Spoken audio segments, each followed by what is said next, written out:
Hi, guys, and welcome to the very first episode of Brady and Mama. I'm Reagan, and I'm so happy to start this with y'all and just to be here. This space was created for women, moms, single moms, people who are raising one-of-a-kind kids with unique needs, and just a space of comfort and love. So I hope that you guys are just able to leave here always feeling welcomed, encouraged, and just a little bit less alone. So go ahead, get relaxed, get comfortable, take a deep breath, and yeah, no judgment over here, y'all. It's a judgment-free zone. Let's get started. So I didn't want to start in the typical way of laying down the life story, but I do believe that having a little background information and knowledge on me is helpful to y'all to understand where I come from on certain situations and just why I am the way I am and why I think the way I think. So I'll start with the beginning of my life. And I was born and lived my early childhood in California. And then we moved to Texas later on. But life was heavy for me in the beginning. My dad passed away when me and my sister were young. And I don't know if you've lost a parent young, then you understand. But it's a certain type of pain that you just don't really have words for. It doesn't make sense. It's anger. There's questions.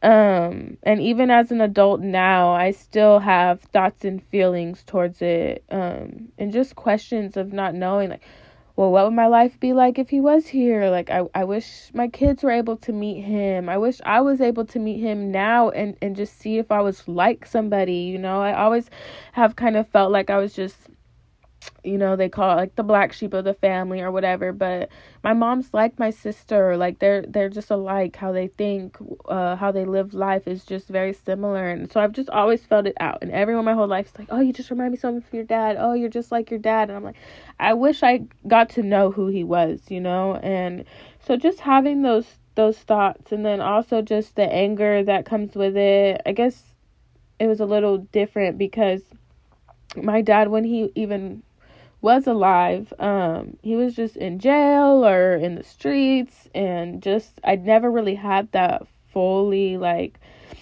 undivided attention from him. And so I felt like even when he was here, you know, like I didn't get to truly spend it with him. So just like a lot of anger and resentment towards the situation before, but I just know Jesus is working through it, and he's truly shown me that, you know, he's our father and he's our perfect father. And that's all we need. And just to be at peace in knowing that he's able to provide for me more than any earthly father could, you know. So I feel like just that realization alone has helped shape a lot of who I've become in this past year. But later on, my mom got remarried, and she had my two younger sisters. Whew, let me tell y'all, those years with my stepdad were not easy. There was a lot of hurt, confusion, and tension. A lot of stuff that just had went on in their relationship, and yeah, it's not for me to speak on, but just a lot of stuff that caused some anger. But I do feel like that over time our relationship is beginning to change and grow, and the closer to God I get, the more things make sense, the more God was working, or I just see how God was working then, even when I wasn't walking with him yet. Even when I was living in sin and our relationship was awful, I still see God's hands on it. And just as a mother, having a relationship with the Lord, I'm able to see his hands just in the roughest times. I know y'all can probably agree with that. But yeah, so fast forward to motherhood. I became a mom about 4 years ago, and my son completely changed my life. I know people say that, and I know kids do that to people, and I just feel like saying that doesn't explain the extent of the words. Like, truly changed my life, as in truly changed my life, as in I've been to jail on felony probation. Like, I'm telling you, whenever I had my son, he truly changed my life. And yeah, I mean, it didn't end well. Me and his dad are no longer together. So that's kind of where my single mom journey started in 2020. And then I had my daughter in 2023. And again, in 2024, I found myself raising 2 children without the father's full undivided help. And listen, this isn't how I pictured my life. It's definitely not what I had planned. But never do I regret those situations. I still can find peace and truly believe that in those valleys, that's where the refining and building occurred in me and shaped me. And that's where Jesus truly, or where I truly found Jesus, where he truly picked me up. And I just believe that it was a blessing in disguise. You know, he gave me my two greatest joys of my life, my beautiful children, and he's truly used them as a vessel to me in ways I'll never be able to explain. And they're just amazing. I love my kids, and I know obviously every mother is like, I love my kids, but those are my rocks. I think it hits a little different when you've been alone with your kids and hit brokenness with your kids, and they and God have helped you crawl out of it. Like, those are my rocks, man. I'm not gonna cry though.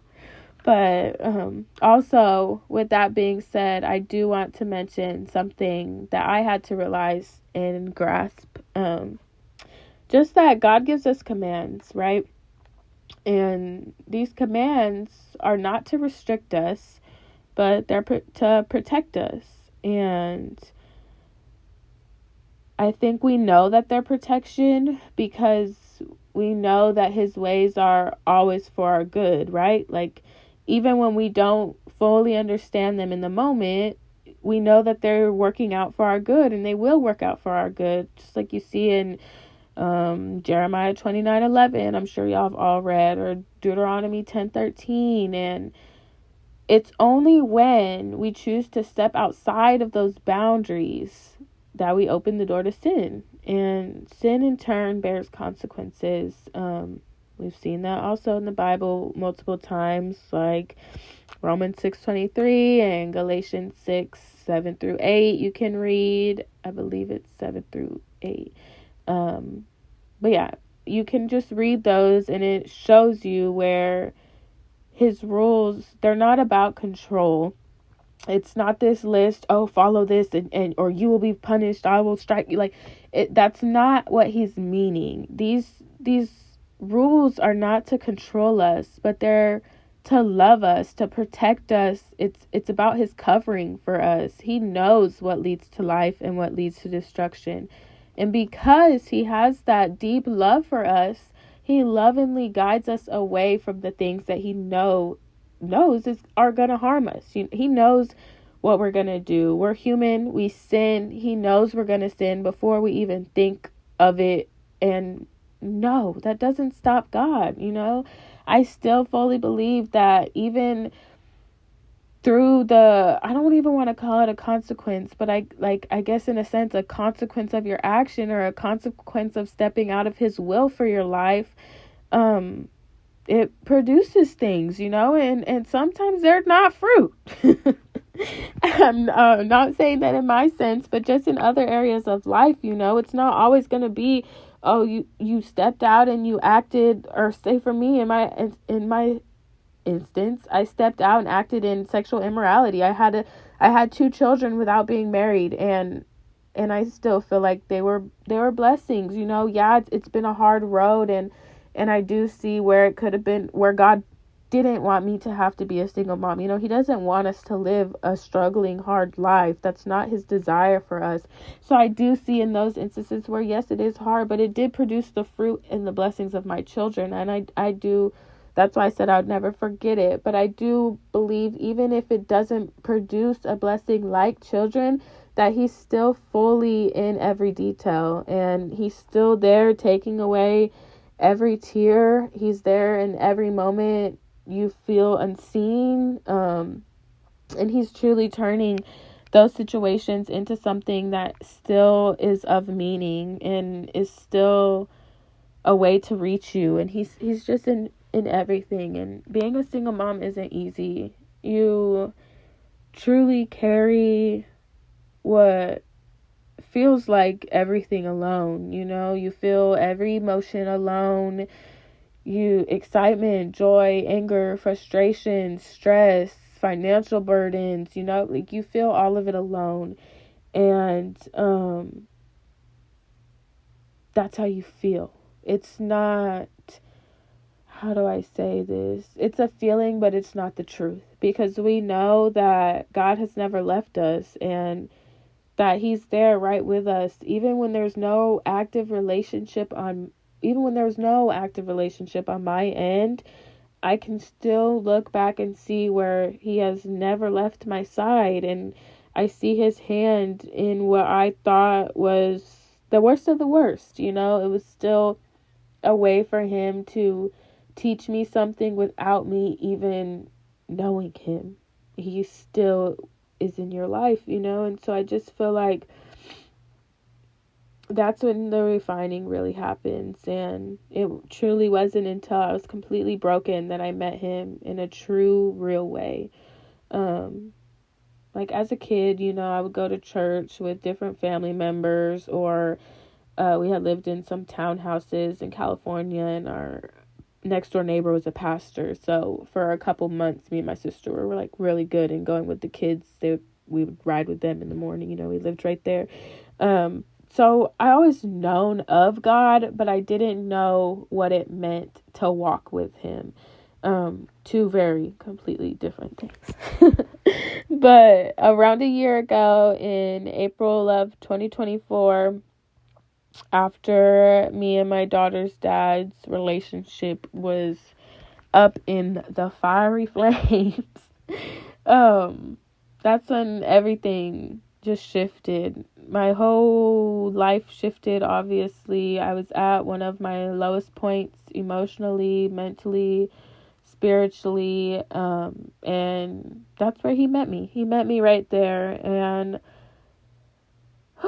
it just brings so much gratitude. I have truly no other word for it but gratitude, because just to know where I was in September of 2024 and to know where I am now, just to myself is crazy to think about.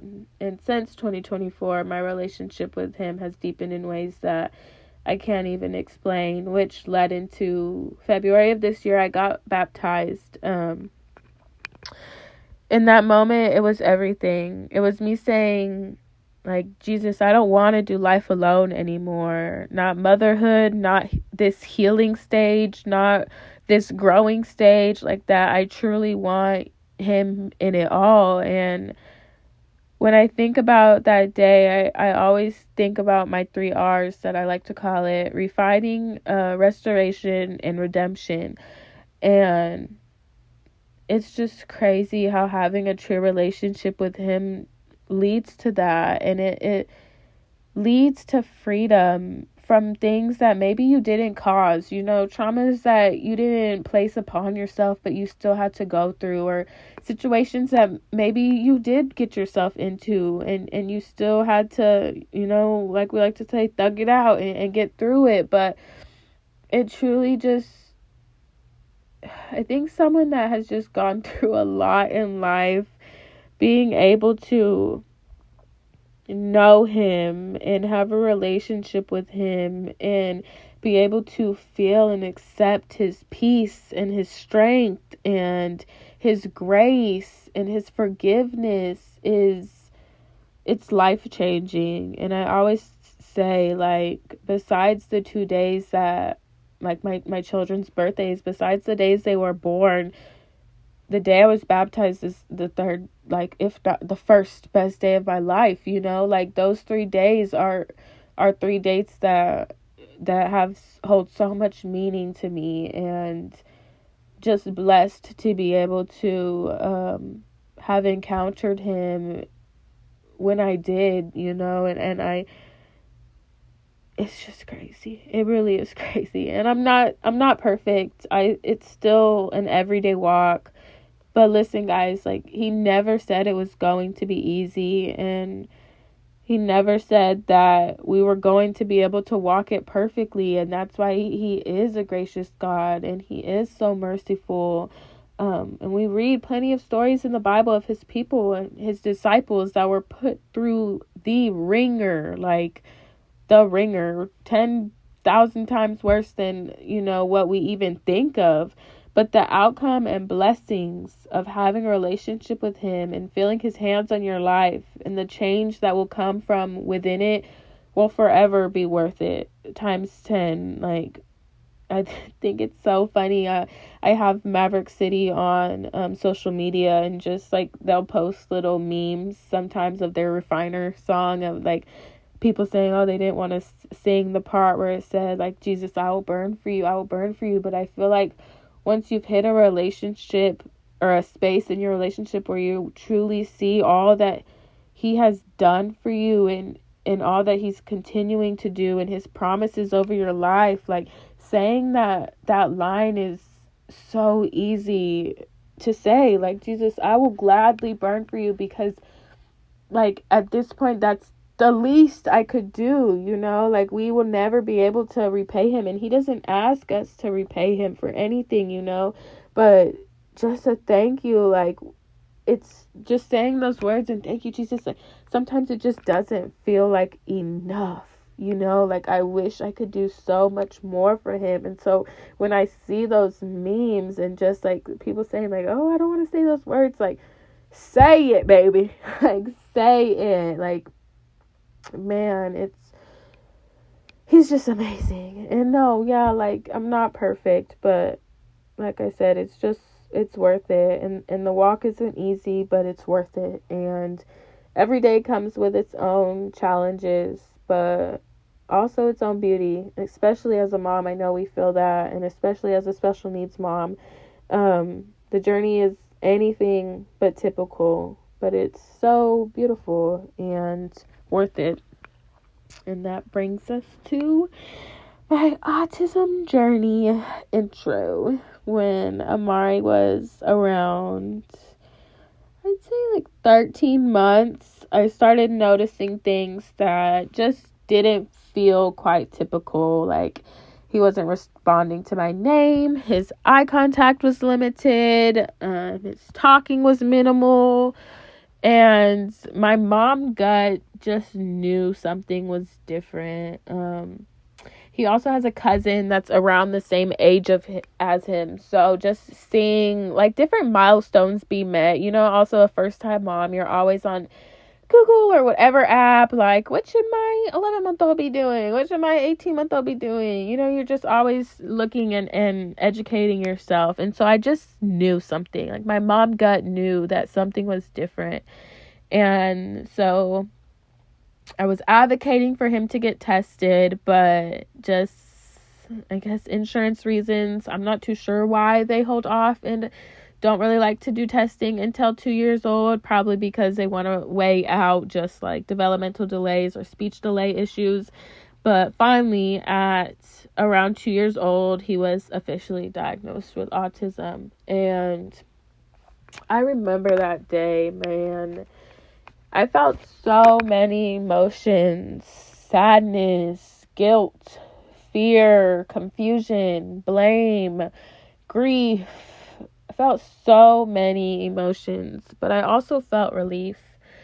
And a sense of relief because I had answers, and I know that a lot of other special moms can relate to me. And just before you get that diagnosis, you're on Google, you're Googling everything, symptoms of this, symptoms of that, when is signs of this, when do they show signs of this, and you're just Googling everything, and it leads you down a rabbit hole, and you're looking, and oh my God, does he have this, or does he have this? And so it was a sense of relief because I knew that I wasn't going crazy, that I was right. It was answers to my questions. It was answers to my thoughts that I didn't know. Oh no, Reagan, he's fine. Or no, like, you see this, like, this is what's going on. It was just an answer. It was a piece of peace. So although I had the sadness and the anger and the confusion because this was a whole new world to me, I also felt a little bit of peace in knowing that I had an answer, and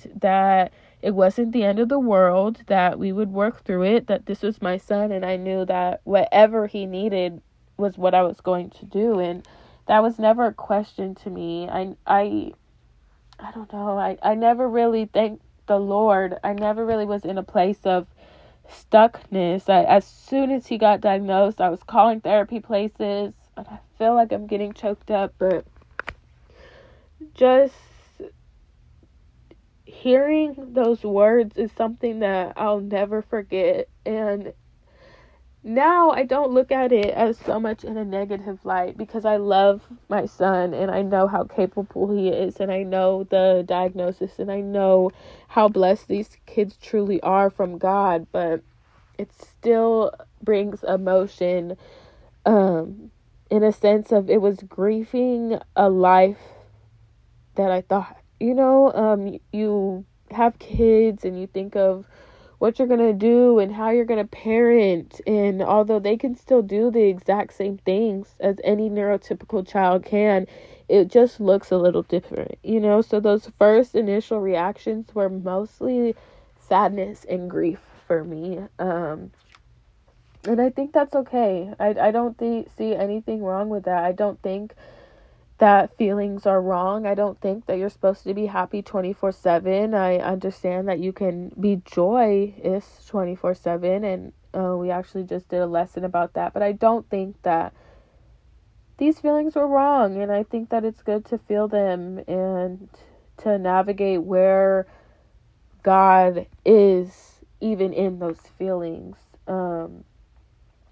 But yeah, I felt that little bit of peace because I knew that I wasn't crazy. And since then, it's been a roller coaster. He's been in therapies for 2 years now. He does speech twice a week. He does occupational therapy twice a week. And just recently, last week, he was referred to start PT, physical therapy. So we'll do that 2 times a week too. So he does 6 therapy sessions a week. So we're literally there almost every single day of the week. But like I said, it's what he needs, and us as moms will do whatever our kids need is what will get done, and that's just how we are. We're fighters, So I've had to learn to fight for him and advocate for him for everything he's deserved and entitled to. And I think that's the part that also I know we can agree on, and I see a lot of my other just creator friends that are on social media, just special needs moms that I've built relationships with or joined their communities, them speaking on too is how frustrating it is to have to advocate for our kids' basic needs, where the basic needs of neurotypical children are never questioned. And let me not say never, but not questioned as in they are for neurodivergent children, And so it's frustrating. I feel like that word is a good word to sum it up. It's just frustrating, but I fully believe that God picked us for a reason, and he will equip us with whatever tools we need to be able to parent his children. And these essentially are his children. These are blessings from us to take care of on this earth, but they are still, at the end of the day, Jesus's children, and that's that, But yes, I'll talk more about the therapy and the advocacy in a new episode. I believe that one will drop in about 4 weeks. I have it split up a little bit. But yeah, so be on the lookout for that. But with it being said, I've just known that, and not come to terms, but came to peace with knowing that I have the ability to surrender it to God, because I know that it's a lot and I truly cannot do it on my own. Like, it will eat you up. And if that's where you are right now, feeling done, feeling weak and eat up, like, I just understand. And I was there literally every single time someone asks me how I do it. I truly know it's not me at all. It's 100% Jesus, because that's how I felt trying to do it alone. Just me without him. Like, at some points, I would literally think I was going crazy. But he provides such relief, a blanket of peace. Like, he truly loves us. He wants to be with us. He wants to bless us. He wants to help us. He says, seek and you shall find. And he's 100% right in that. We seek him and he's right there. There's no doubt that God is the one guiding me and giving me wisdom and helping me love my son the way that he needs to be loved, and meeting him where he is. It's not about what I want or where I thought he would be or where I think he's going to be. It's about meeting him exactly where he is and loving him in that stage. And God is allowing me the privilege and the tools to be able to do that and just parent him in the way that God would want him parented, while also providing me with the strength and determination to fight and make sure that Amari is in everything that he needs.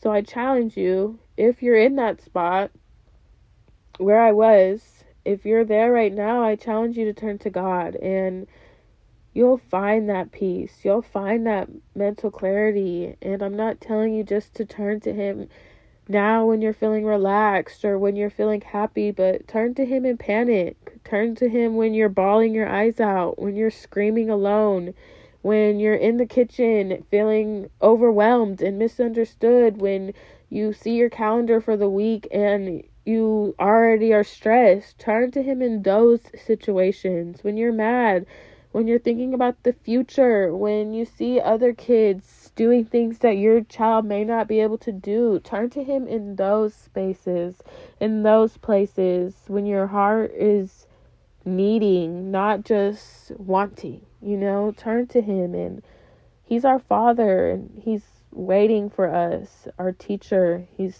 here to protect us. He wants so deeply to help us and to take away our burdens. And that's exactly what he does when we follow him and when we live a life for him. And it's not easy.